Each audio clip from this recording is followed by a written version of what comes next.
Jai Shri Mataji.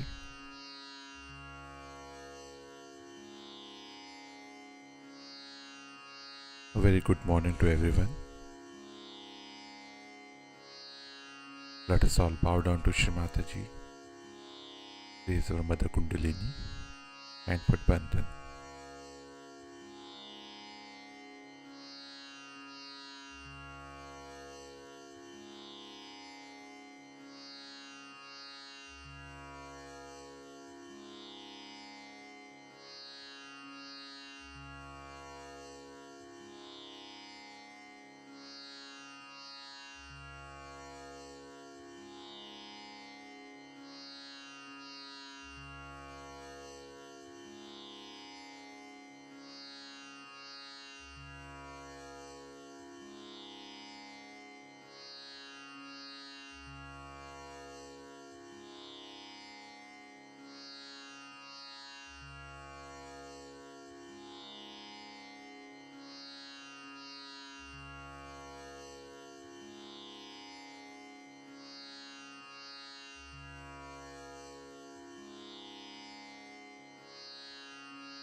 Let us recite Shri Ganesh Mantra.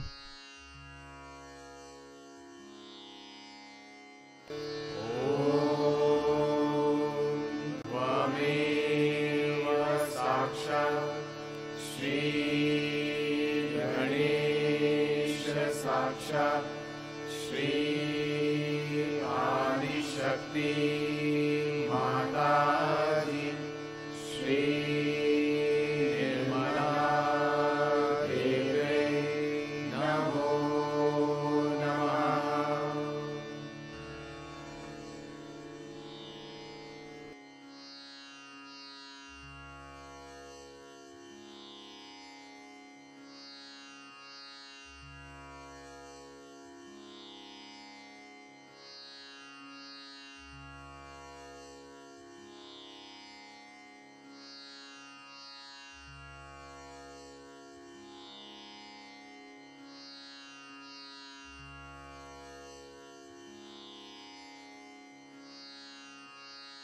Let us place both our hands on Mother Earth.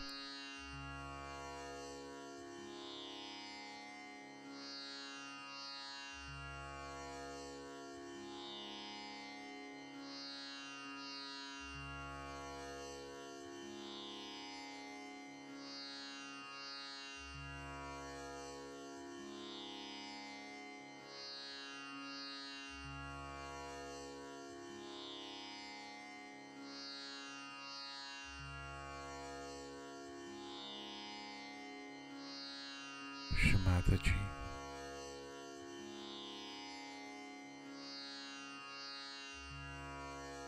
kindly bless us with complete balance.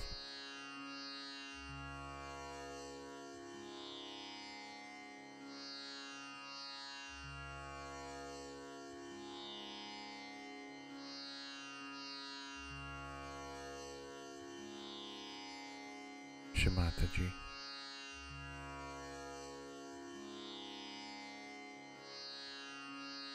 kindly take away all the ego and superego into the earth element.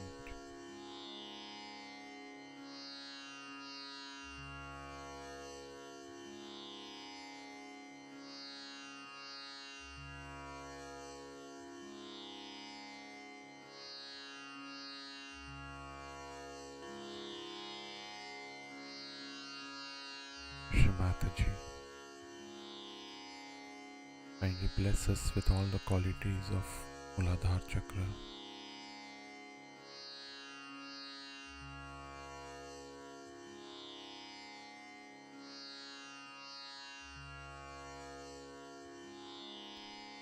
Let us bring our attention on our Sahasrara and both our hands in our lap.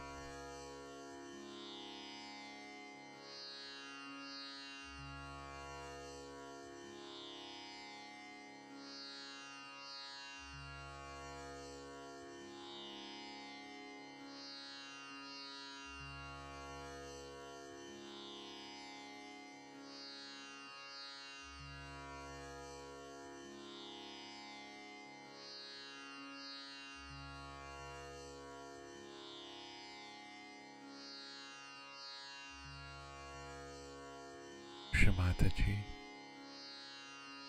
Kindly bless us with complete thoughtlessness.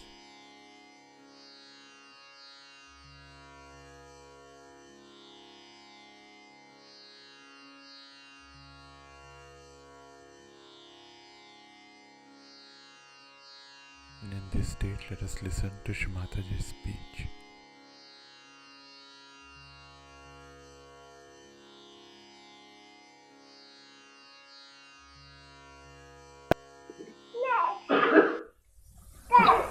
I wanted to be with you people on a Christmas day.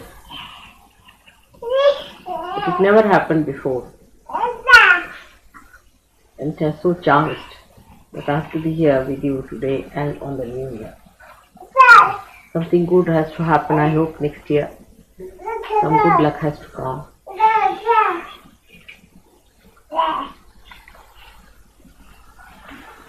Life's work was very unique.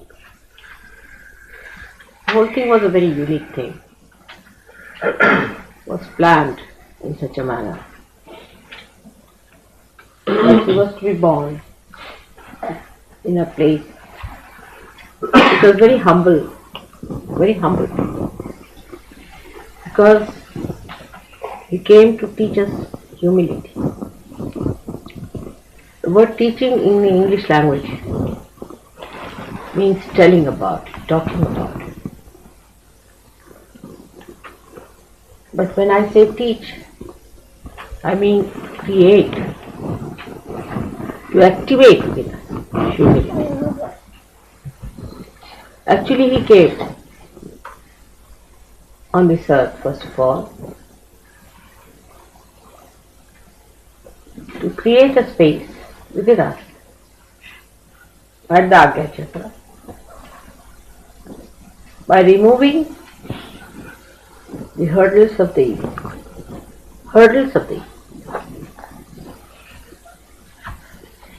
He had to talk of humility that time, because Romans were ruling and they were very arrogant, very crude, uncouth, underdeveloped, we should say, not at all evolved. Like you can say some of the animals which came into being and were thrown out of the evolutionary process later on because they were useless, too aggressive or too big for their size or some sort of a thing like that. In the same way Romans were. If you see their body even now, painted sometimes, you find that it was not like a human body, but like some animal. The muscles and all that was very good. There was no softness, no roundishness on their faces. So this ego of Romans affected everyone whom they ruled. Because when you have somebody as an ideal before you, and always people see who dominates them, and such person becomes their ideal. So you start imbibing that kind of a character within yourself. You see somebody who is condescending, you also become suddenly condescending. You see somebody who is very egoistical and tries to show off, you also put up airs. You can see this every day happening, that a boss comes in who is a very, very airy person. Everybody in the office is like that. And that's how Romans affected the people in those days by creating their own ideals. People thought they are the ideals, they are the best, because they had produced results according to them. They were so powerful, they thought this was the power. And that's why they followed their methods, many people who were not even Romans. The another humbler group was affected because they were hurt, their ego was hurt. So they became equally violent in the sense that they were so touchy that you could not say anything to them. They would just come and bark. Frightened. This kind of character is very dangerous also, because that gives you some sort of very bad behavior. Can give you leprosy. People develop leprosy with that kind of character. If you develop a barking temperament of a nature by which you just jump at people, nerves become absolutely sort of shattered. And the leprosy is the disease of the nerves. Those people who always keep themselves under such strain and jump at every person who comes along are very dangerously placed as far as their nerves are concerned.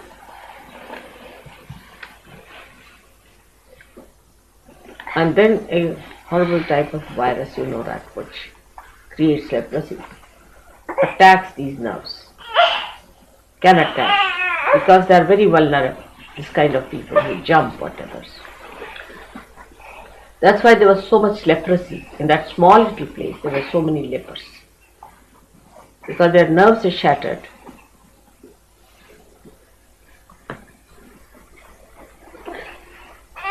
In those circumstances, Christ was born. But he was not only born just for Romans or for anyone, but he was born for the whole world. Because ego had started growing in human beings at that time, and had developed quite a lot as far as the Romans were concerned. And that demarcated the way human beings were going on. So they had to be controlled first of all, and Christ had to come at a time where a balance.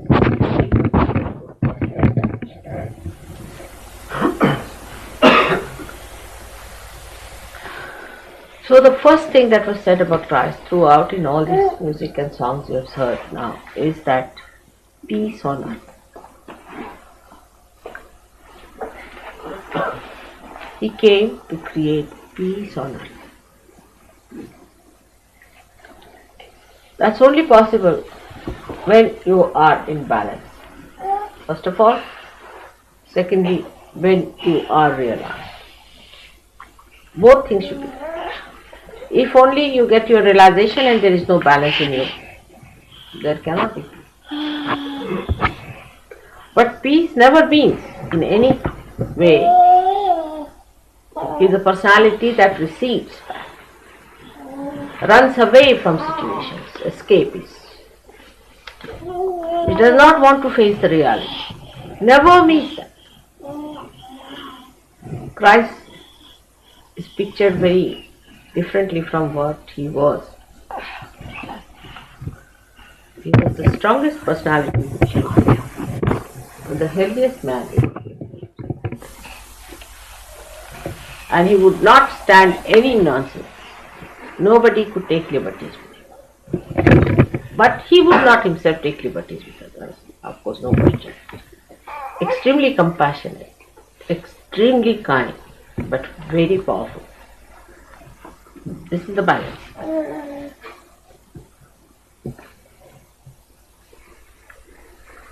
So he came on this earth to create peace within our minds. On this earth there is no peace. Why? What's wrong? It's only the human beings are wrong. Well, within yourself. Who is violent? Human beings are violent to each other. Ego developed subtler ways and subtler ways. Then provocative ways started coming up also from the super ego. Sly methods from the super ego. The conflict started. And at that time, to overcome that conflict, the best thing was to create a space in Agya, in the center, in thoughtless awareness. That's how Christ had to come on this earth. The birth is very, very symbolic. Because he is nothing but Chaitanya, he is nothing but the word, as you call it, Logos. I don't know what all words you have got in language. The Shabda, as they call it, the Omkara. He was to be born in this way because he had no body.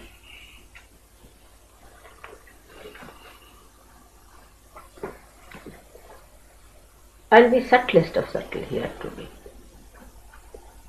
Because the work was very subtle, Sukshma. That's why he was born like that. It's very poetic to see him lying down in a manger for people. But look at it. The King of Heaven should. So now she herself understands.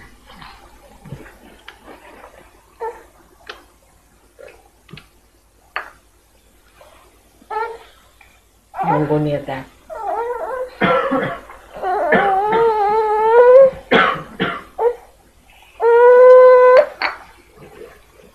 So the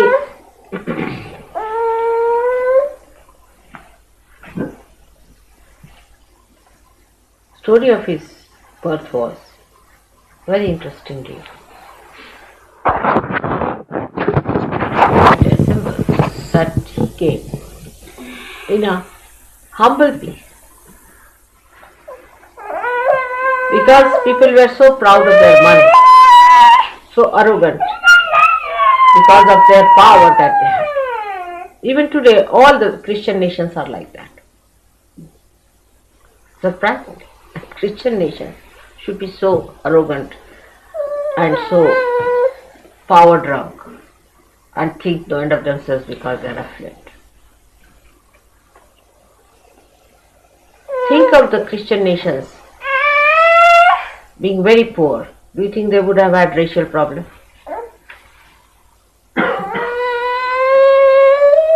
They don't have racial problems with Arabs. Not at all. As simple as that. No problem with Arabs. They have no race. Arabs have no race. They have money. Money race. Those people who hanker after money are only bowing down to money. They have no respect for anything else but for money.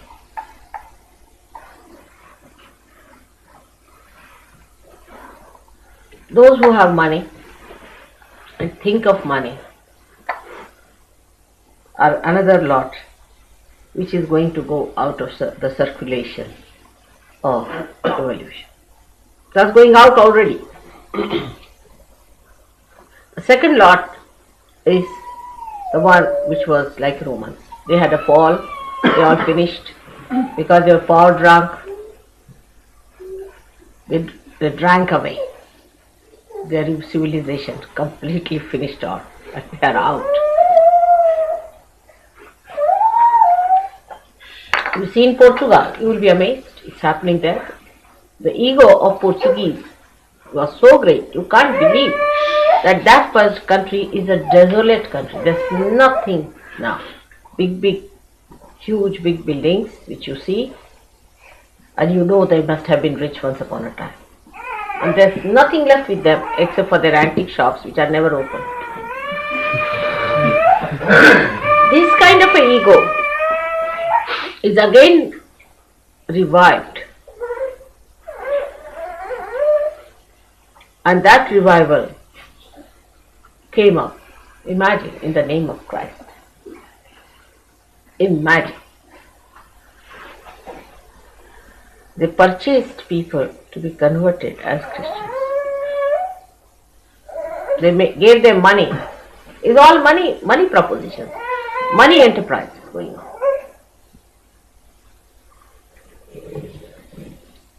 Jews the same, then the Christians the same. He was born in a manger for a little child. put in a manger by the Mahalakshmi. It's too much.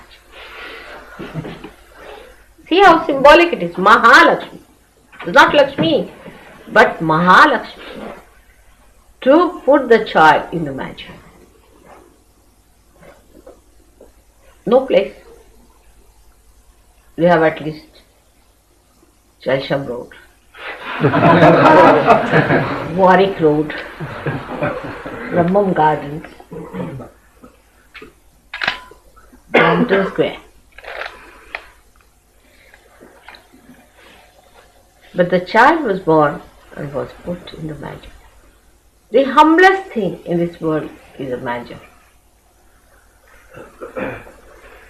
The humblest of all, a crib. The highest is put in the manger.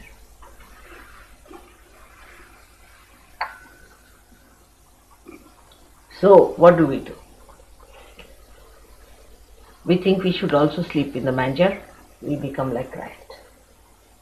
There are people who believe in such nonsensical things.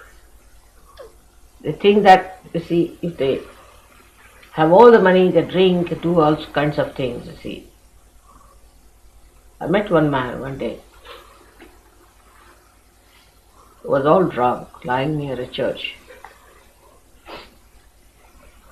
saying, I am Christ, I am Christ. He must have got this idea that he is lying there because he is very humble. This kind of ridiculous caricature of the whole beautiful symbol is followed everywhere.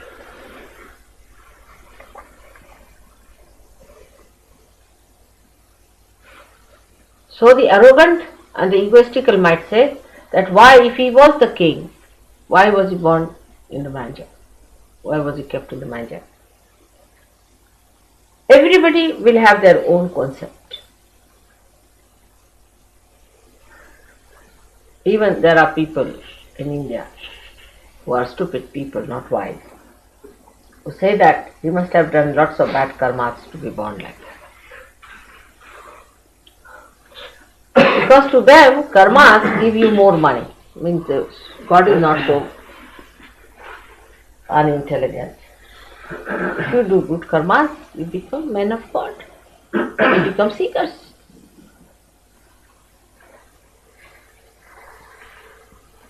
You get the blessings of God by your good karma. You become religious people, not money people who can go to pubs and waste their lives. This is the idea they have got, that by doing good karmas you become rich and become even worse for next life. Some people may believe like that. But he never did any karmas. He was in a karma himself. So no question of his punishment and all that, it was just a drama, but very symbolic it is.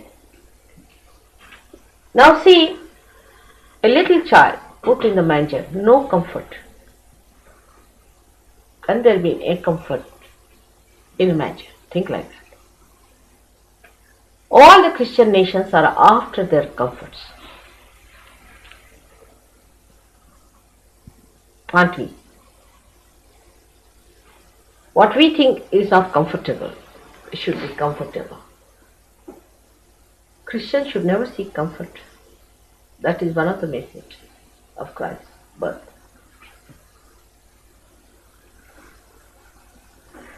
If they seek comfort, then they are away from Christ. Because he was born in a manger. No comfort was provided for him.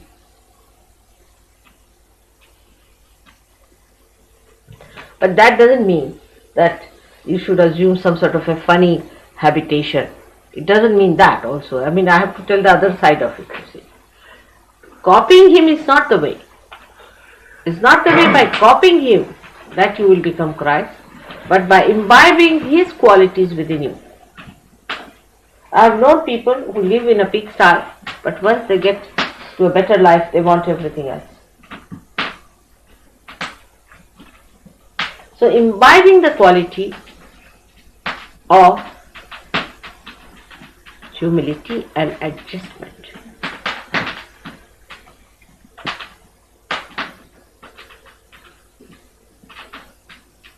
Humility and adjustment. Anywhere you're put, anytime. Very particular about time. If somebody has to come at 10 o'clock and if he has to do a job, if it is he delayed by 5 minutes, he starts breaking all the heavens. Just can't bear it. Can't bear it. 5 minutes he has to wait. And if he has to wait 10 minutes, he is out for a pub. Finished. He cannot pacify himself unless until he takes a drink. This is the situation of a volcanic human mind.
Let us now recite the three great mantras.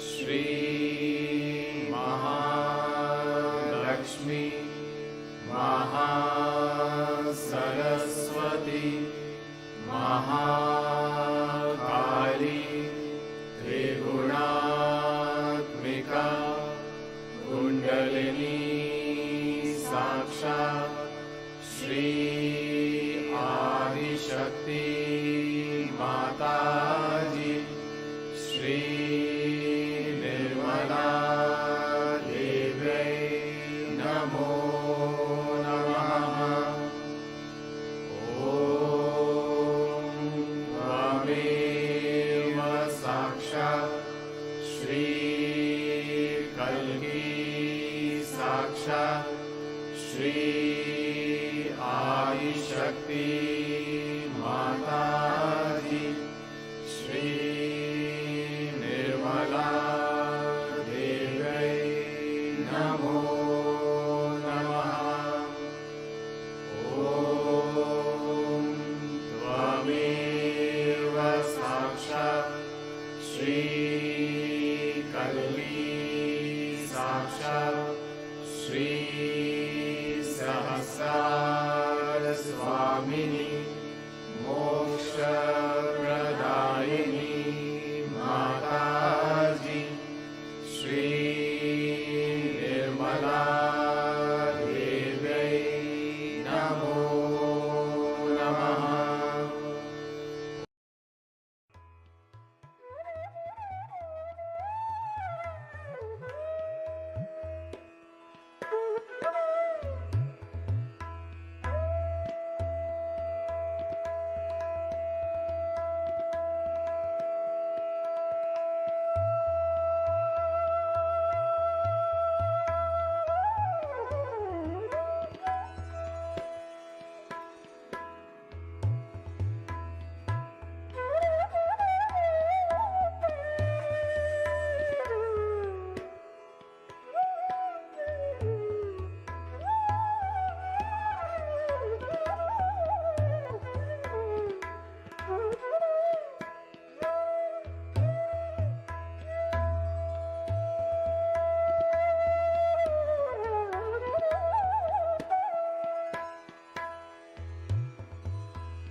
Thank you, Shri Mataji,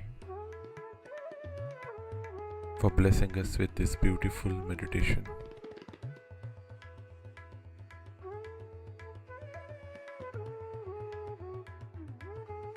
Let us all bow down to Shri Mataji, raise our Mother Kundalini and put Bandhan.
Let us meet again tomorrow morning, same time. Jai Shri Mataji.